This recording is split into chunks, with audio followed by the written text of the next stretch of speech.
Hello everyone, ಎಲ್ರಿಗೂ ನಮಸ್ಕಾರ. ನಾನು ನಿಮ್ಮ ಭರತ್. UPSC CAPF ಅಲ್ಲಿ ಆಲ್ ಇಂಡಿಯಾ ರ್ಯಾಂಕ್ 208 ಪಡೆದಿದ್ದೀನಿ. ಹಾಗೆ ಹಲವಾರು ಎಕ್ಸಾಮ್ಸ್ಗಳನ್ನ ಕ್ಲಿಯರ್ ಮಾಡಿದ್ದೀನಿ. ಇದಕ್ಕೆಲ್ಲ ಮುಖ್ಯವಾದ ಕಾರಣ ಏನಪ್ಪ ಅಂತ ಅಂದರೆ ಇಂಗ್ಲೀಷ್. ಸೊ ಇಂಗ್ಲೀಷ್ ಗ್ರಾಮರ್ನ ಚೆನ್ನಾಗಿ ಕಲ್ತ್ಕೊಂಡ್ರೆ ಹಲವಾರು ಎಕ್ಸಾಮ್ಸ್ನ ಬರೆಯುವಂತಹ ಅವಕಾಶಗಳು ಜಾಸ್ತಿ ಆಗುತ್ತೆ. ಸೊ ನಮ್ಮ ಶಾಂತ ಮಾರ್ಗದಲ್ಲಿ ಇಂಗ್ಲೀಷ್ ಕ್ರ್ಯಾಶ್ ಕೋರ್ಸನ್ನು ನಾವು ಲಾಂಚ್ ಮಾಡಿದ್ದೀವಿ. ಸೊ ನಿಮ್ಗೆ ಯಾರಿಗೆಲ್ಲ ಇಂಗ್ಲೀಷ್ ಕ್ರ್ಯಾಶ್ ಕೋರ್ಸ್ ಬೇಕೋ ಅವರು ಈ ನಂಬರ್ ಆದಂತಹ 9620131843ಗೆ ಕಾಲ್ ಮಾಡ್ಬೋದು, ಅಥವಾ 8884818983 ಈ ನಂಬರ್ಗೆ ಕೂಡ ಕಾಂಟ್ಯಾಕ್ಟ್ ಮಾಡ್ಬೋದು. ಸೊ ಇಂಗ್ಲೀಷ್ನಲ್ಲಿ ಅತಿ ಮುಖ್ಯವಾದಂತಹ ಒಂದು ಟಾಪಿಕ್ ಯಾವುದಪ್ಪ ಅಂತ ಅಂದರೆ ಅದು ಆರ್ಟಿಕಲ್ಸ್.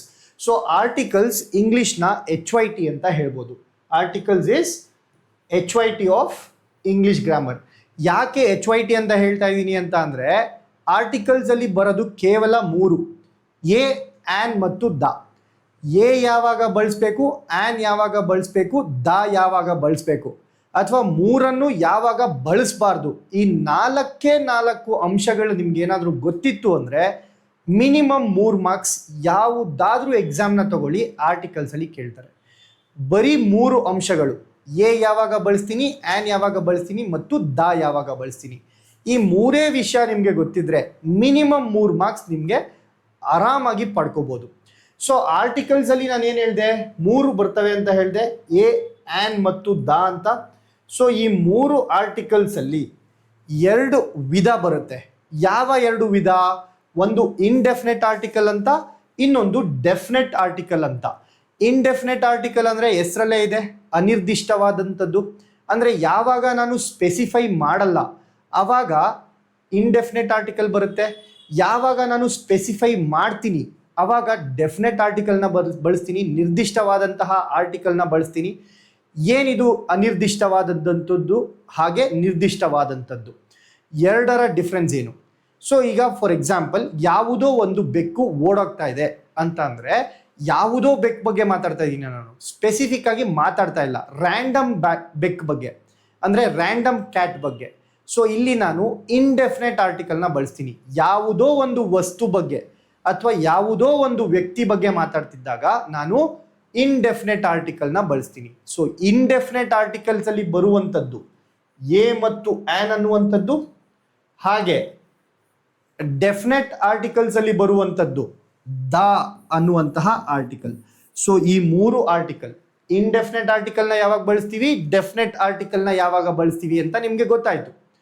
ಇವಾಗ ಏನು ಮಾಡೋಣ, ಇನ್ಡೆಫಿನೆಟ್ ಆರ್ಟಿಕಲಲ್ಲಿ 2 ಬರುತ್ತೆ. ಎ ಬರಬೇಕಾ, ಆ್ಯನ್ ಬರಬೇಕಾ?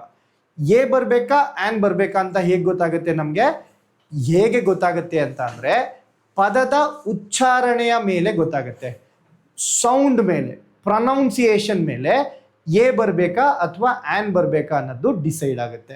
ಸೊ ಒಂದು ವೇಳೆ ನನ್ನ ಪದ ಏನಾದರೂ ಸ್ವರ ಅಥವಾ ಇಂಗ್ಲಿಷ್ನಲ್ಲಿ ವೋವೆಲ್ ಸೌಂಡ್ ಅಂತ ಏನು ಕರಿತೀವಿ ನಾವು, ಈ ಸ್ವರ ಅಥವಾ ವೋವೆಲ್ ಸೌಂಡಿಂದ ಶುರುವಾದರೆ ಅದನ್ನು ನಾವು ಆ್ಯನ್ ಅಂತ ಬಳಸ್ತೀವಿ.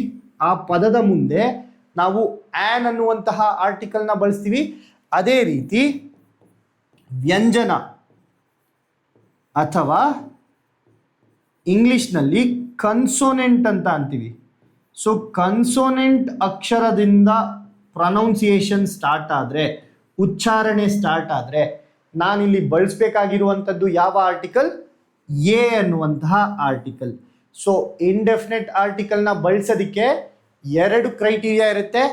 ಒಂದು ರ್ಯಾಂಡಮ್ ಆಗಿರಬೇಕು, ಹಾಗೆ ಏಕವಚನದಲ್ಲಿರಬೇಕು. 2 ಕ್ರೈಟೀರಿಯಾ ಆದಮೇಲೆ ಎ ಬರಬೇಕಾ, ಆ್ಯನ್ ಬರಬೇಕಾ ಅಂತ ಹೇಗೆ ಗೊತ್ತಾಗುತ್ತೆ? ಸ್ವರಾಕ್ಷರದ ಉಚ್ಚಾರಣೆಯಿಂದ ಸ್ಟಾರ್ಟ್ ಆದರೆ, ವೋವೆಲ್ ಸೌಂಡಿಂದ ಪ್ರೊನೌನ್ಸಿಯೇಷನ್ ಸ್ಟಾರ್ಟ್ ಆದರೆ ನಾನು ಆ್ಯನನ್ನು ಬಳಸ್ತೀನಿ.